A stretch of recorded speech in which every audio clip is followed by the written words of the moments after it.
Coucou tout le monde, comment ça va? J'espère que la semaine a bien commencé pour vous. Aujourd'hui, on se retrouve pour parler des perfectionnistes. Alors, comme par hasard, c'est un sujet que je connais plutôt bien puisque moi aussi, j'arrive à être perfectionniste à mes heures. Alors, c'est quelque chose que je vis beaucoup mieux maintenant, mais qui a été quand même pendant un petit moment assez fatigant en fait et assez pesant parce que sans m'en rendre compte, j'avais toujours une petite voix qui me disait que c'était pas assez bien, que je pouvais encore faire mieux, que j'avais jamais fini. Quand je voulais faire quelque chose, c'est comme si j'avais l'impression que j'avais jamais fini parce que ça pouvait encore être amélioré. Alors oui, c'est vrai, en soi, ça peut toujours être amélioré puisque en fonction de la personne qui va regarder ou juger ce qu'on fait, ça peut toujours être fait différemment. Mais finalement, on peut se rendre compte aussi que si d'un côté c'est perçu comme un défaut, parce que ça nous pèse et parce que ça peut être lourd, en même temps c'est aussi une super qualité d'être perfectionniste et que finalement c'est important d'être équilibré. Si on ne fait pas les choses, enfin si on n'a pas du tout de côté perfectionniste, en fait on n'a jamais l'envie d'améliorer les choses. Et d'un autre côté, si on est trop perfectionniste, comme je disais, ça peut être fatigant. Donc c'est vraiment encore et toujours une question d'équilibre.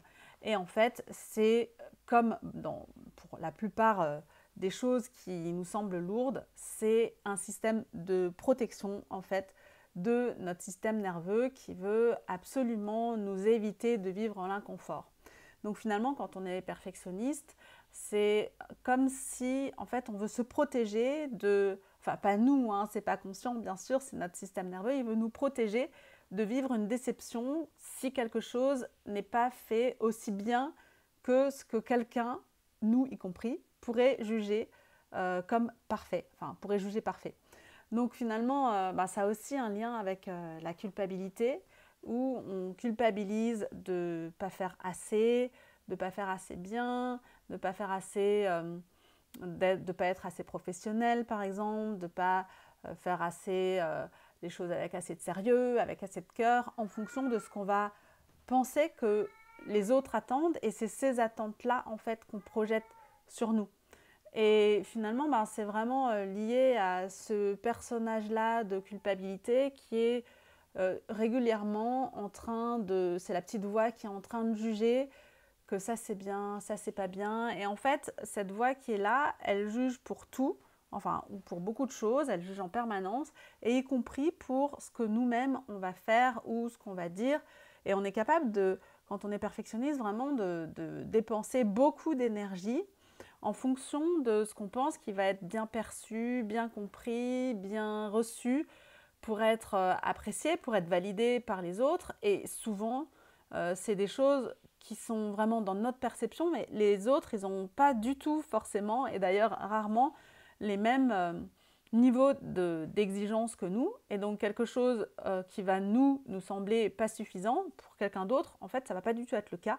Et finalement, on se complique la vie, en tout cas, on se met des barrières là où elles n'existent pas. Donc, comment on peut faire quand on est perfectionniste? C'est déjà en fait accepter cette partie de nous plutôt que de la juger comme quelque chose qui est un défaut ou un aspect qu'on n'aime pas chez nous. Juste enlever ce fameux jugement justement en se disant voilà, je suis comme ça, c'est ni bien ni pas bien, c'est ok d'être comme je suis, même sans mettre les mots, parce que quand on met un mot, il y a encore tout un concept qui se greffe derrière. Mais vraiment, voilà, quand on a cette pensée de « oh ben mince, c'est encore pas assez bien comme j'ai fait », c'est ok. Il n'y a pas besoin que ce soit assez ou pas assez bien, c'est déjà parfait. On part du principe que tout ce qu'on fait, c'est bien, puisque à chaque fois qu'on fait quelque chose, on le fait, et c'est valable pour tout le monde, on fait du mieux qu'on peut au moment où on le fait. Même si après on se dit « ah, j'aurais pu faire autrement, ça aurait peut-être été mieux comme ça », peut-être, mais peut-être pas, on ne sait pas, et c'est pas ce qui a été fait à ce moment-là. Et ça nous permet vraiment d'accueillir ça, d'accueillir cette partie de nous mentalement dans les pensées, et de laisser aller ces pensées en se disant ok, c'est comme ça et je ne vais pas essayer de le changer. Donc je laisse passer la pensée comme un nuage dans le ciel. Et ensuite, l'autre chose, c'est vraiment de s'autoriser à accueillir dans son corps.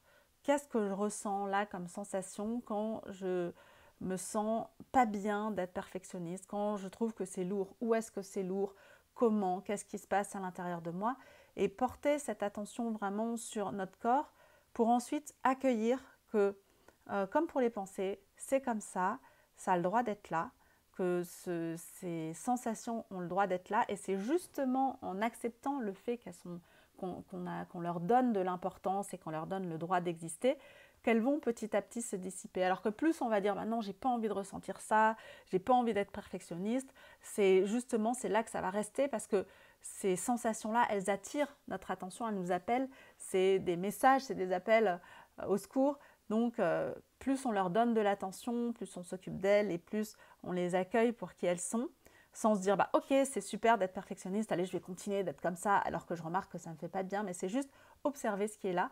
Petit à petit, ça va s'alléger et vous allez voir que le quotidien va être différent, parce que vous allez pouvoir vous libérer de ce personnage de perfectionniste-là.